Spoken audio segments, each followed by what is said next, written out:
Part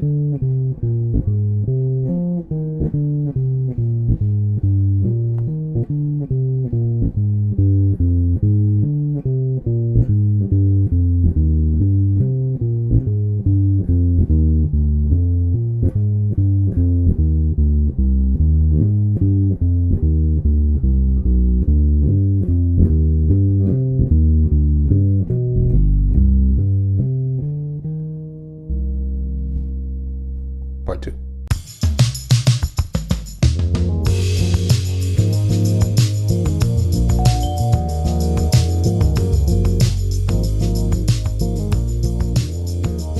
Hello friends and neighbors, welcome back to the Brownstone. My name is Rich Brown. Thank you for joining me once again for part 2 of our look at taking the chord tones through the diatonic chords of a particular key. So in the last video, I went through all of the chords of C major. And then in the original exercise, in the little demo that I posted on my channel a couple of weeks back, I played an exercise that went back and forth between the chord tones of C major, and then I switched to C minor and played all the chord tones. But here's the thing about that. When I switch to the minor, I'm switching to C minor, but I'm not thinking of the key of C minor. That doesn't work as well for me. It might work well for some, but I always try to use the major because it's easier for me to think about the diatonic chords and the numbers associated with them, right? So here's what I mean by that. For this part of the exercise, I'm switching to C minor, but I'm not thinking in the key of C minor. I'm thinking in the relative major. The way to do this, a really quick way to do this, is to think of that minor as your 6th chord, which means if I go 6, 7, 1, when I get to 1, that's going to be the relative major of my minor. So basically, if you're on the minor and you want to find the relative major, you play the minor 3rd, and you play the major chord from there, and that's your key. So if I am playing that C minor, I am really thinking in the key of E flat major. Now I know that might be a hurdle for some to jump, but if you do, I'm telling you, it'll make your life a lot easier. And I'll show you why. Because you heard me play through, in the intro, you heard me play through the diatonic chords of E flat major. If I think of them in the key of C minor, it really messes up my brain because I'm a bit of a dum-dum. So I like to make things as easy as possible for myself. And I do that by switching to the key of E flat major. And then when I do that, watch what happens. Everything becomes very familiar once again.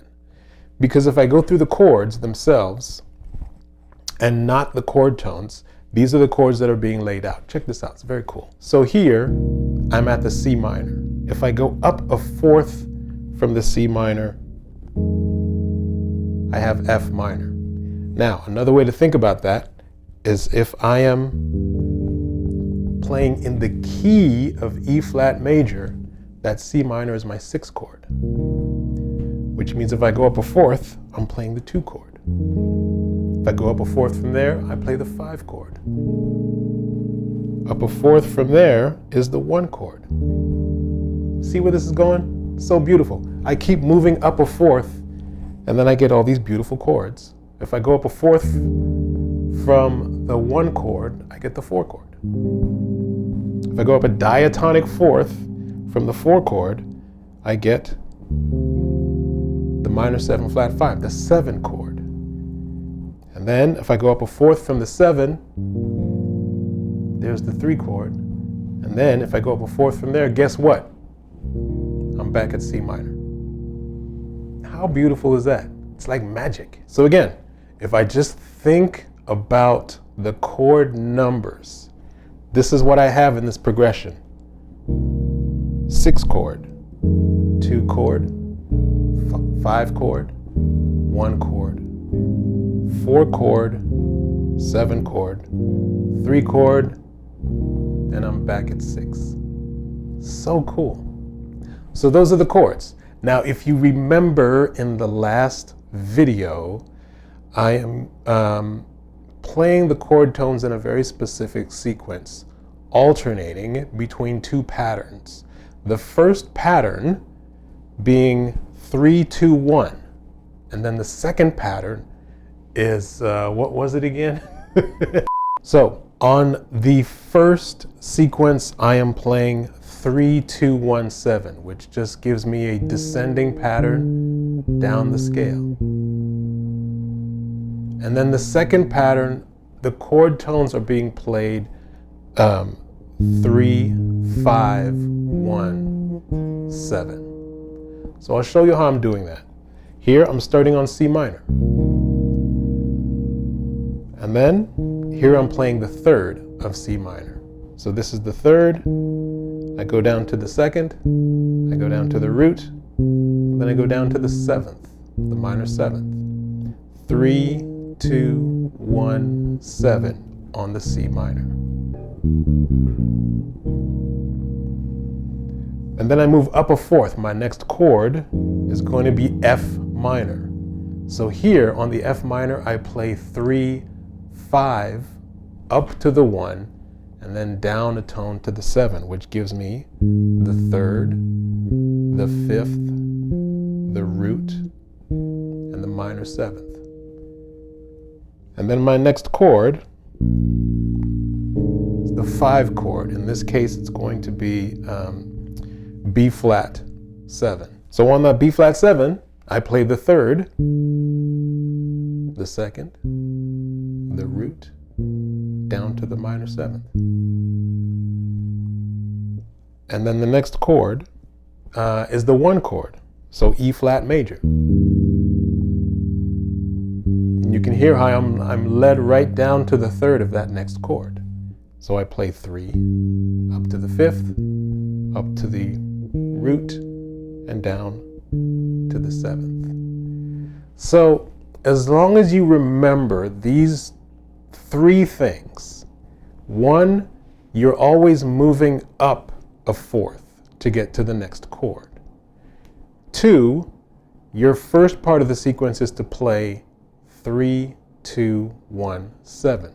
Those are the not necessarily the chord tones, because as I said in the last video, do give it a check out if you haven't seen it.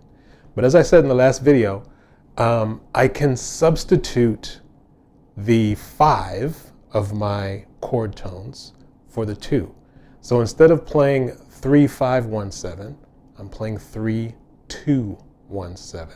These are the degrees of the scale that I'm playing on each chord. 3, 2, 1, 7. And then the third thing to remember is to play 3, 5, 1, 7, and alternate between those 2 sequences to play the exercise.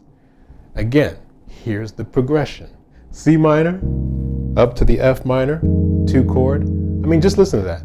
6, 2, 5, 1. Gorgeous. You've heard it a million times. It makes it really easy when I think of it in the key of E flat major, because that's just a familiar pattern. And it corresponds with the numbers that I'm already familiar with. 6, 2, 5, 1, 4, 7, 3, 6. Come on. That's so cool. So, once again, remember the chord progression, and also remember you're playing 3, 2, 1, 7 on the first chord, 3, 5, 1, 7 on the second chord, and then you're alternating between those 2 patterns. That's the exercise, people. So what I did in that demo video was I started in C major and went through the diatonic chords and the cycle of fourths, playing 3, 2, 1, 7 and 3, 5, 1, 7, alternating between the 2. When I resolved that at the very end, I switched to C minor, the harmony of C minor, but I am thinking in terms of the relative major, which in this case is E flat major.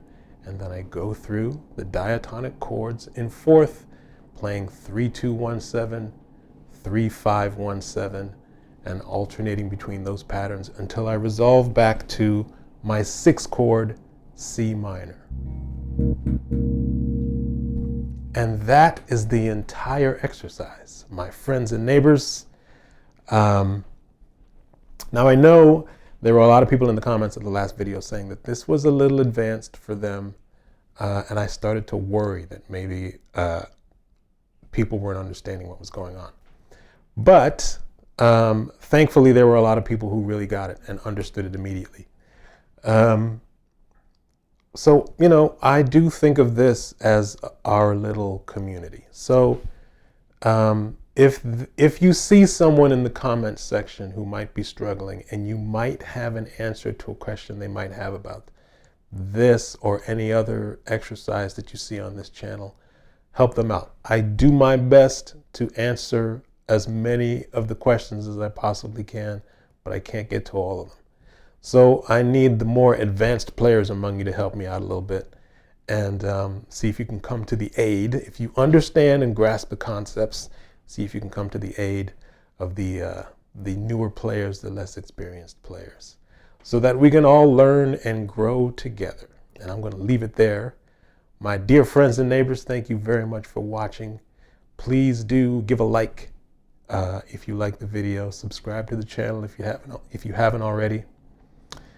You can donate to the channel in one of two ways. I will leave the link in the description box below, and you can also join the channel for a mere $5 a month. Cancel at any time. And I think that's it. All of it is greatly appreciated. And from the bottom of my heart, I thank you, and I will see you in the next video. My name is Rich Brown.